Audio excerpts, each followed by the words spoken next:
Welcome back! We've made it into the factory, and there is another shell cloth here, and we've established that we want to touch all of them. The music here is quite nice, actually. I did not comment on that during the Complete Chronicles Let's Play, but I've changed my audio setup since then, so now I can actually sort of hear while I'm recording. If you look around this room, it looks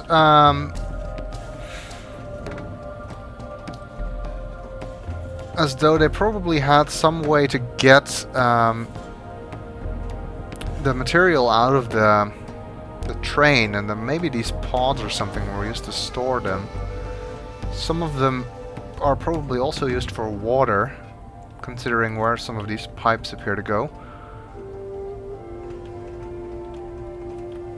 I'm guessing that the harvester already did some kind of pre-processing of the material so that it could be transported here, maybe mashing it up or something.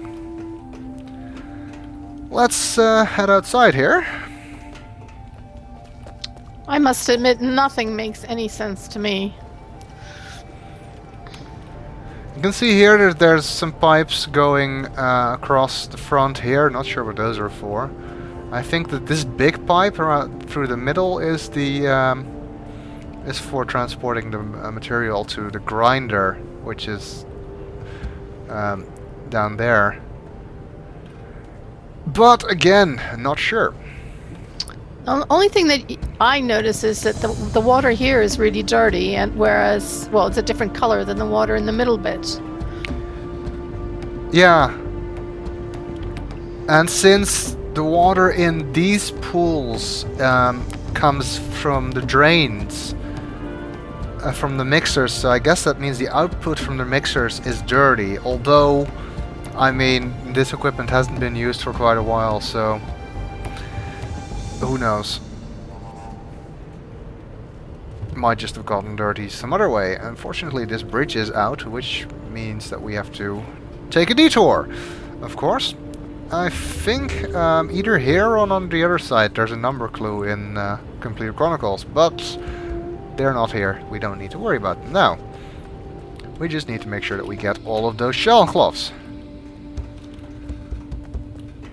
Let's head downstairs, because that was a dead end, of course.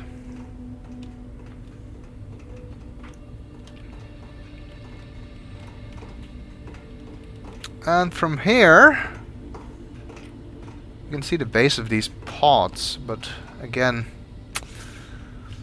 what it's for, we don't really know. And because I already moved the train out of the way, we can walk around here. Unfortunately, it's really dark, and we might slip and fall down the ladder.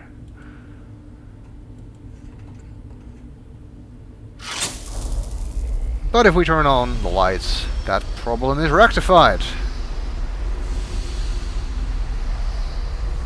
You can also hear some other machinery starting up.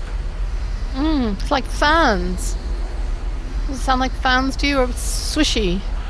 Yeah, noise? they could be fans or some kind of pneumatic equipment, I guess.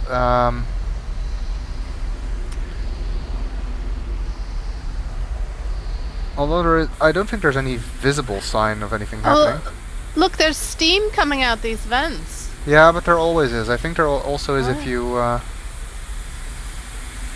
Fortunately, just like in movies, it's always harmless. For all we know, this could be poison gas. I mean, it doesn't have to be steam. And if it is steam, then it's probably pretty hot in here. Oh well. Again, number clue in the pipe in Complete Chronicles, which, again, is not relevant here. There is a light switch here too, so if you want to turn that on. Ooh, look at all the sparks. Yeah. It's not Probably got a exactly little the safest way to make a switch. We got a little bit Alright. singed there. Well, this is pretty much the same deal as on the other side.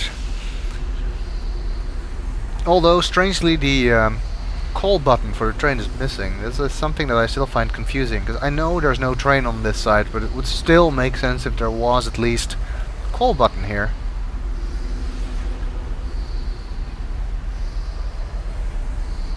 There's no telling where that sound is coming from. I mean, there's nothing obviously moving. I'm guessing it's coming from these pods or the pipes or something. Let's head outside here. I think this is actually where the number clue is, on the side of this entrance. Incompleted Chronicles, but not here, of course. And this bridge is in one piece, so we can actually go across. One of the things that bothers me about Arcana is that most of these obstacles in real life, I probably wouldn't have so much of a problem just wading across here, because it doesn't look that deep. Well, I wasn't going to stick my feet in there. It could be toxic, it could be acidic. You have no idea what... I don't know, bring some Wellingtons and then you'd be fine.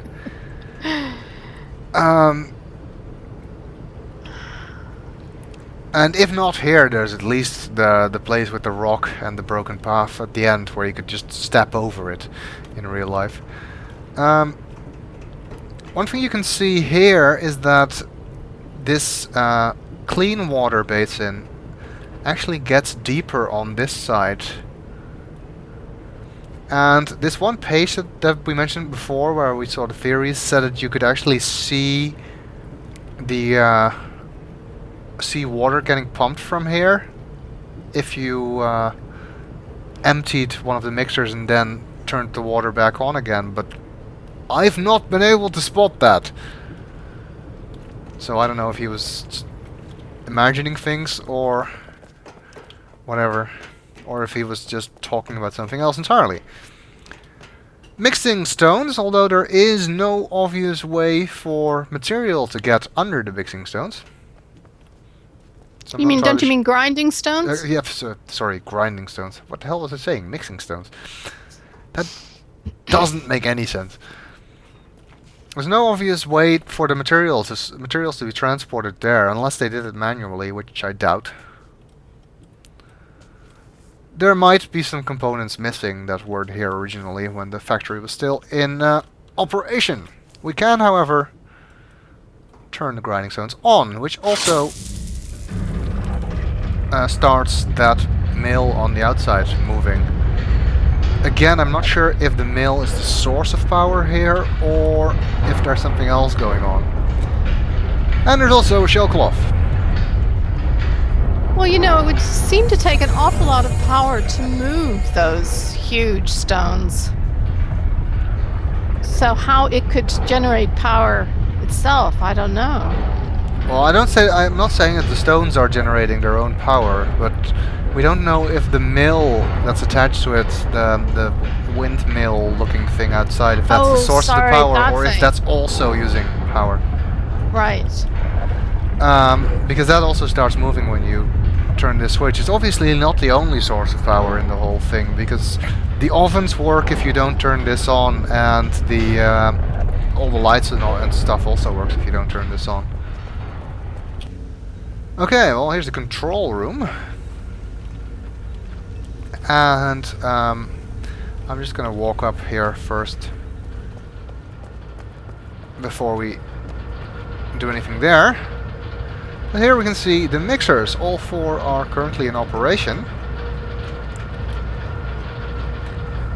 And that one is the only one that appears to have any substantial amount of water in them. Like I said before, this webpage theorized that the mixers were actually power generators somehow, that it was the water causing the rotation of the mixers rather than the other way around. Again, I don't think so, because you can drain the water and then still turn the mixers back on.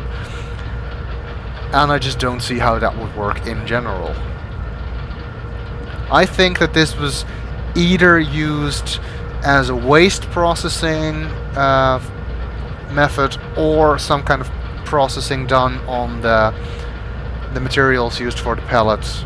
I'm guessing waste processing, considering the output of this of these mixers just goes into the basins outside rather than to the pellet producing thing. Although there are also pipes.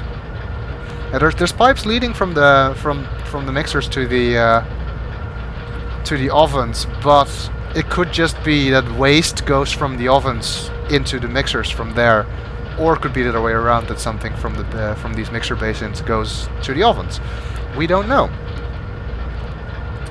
Okay, we'll continue in the next video.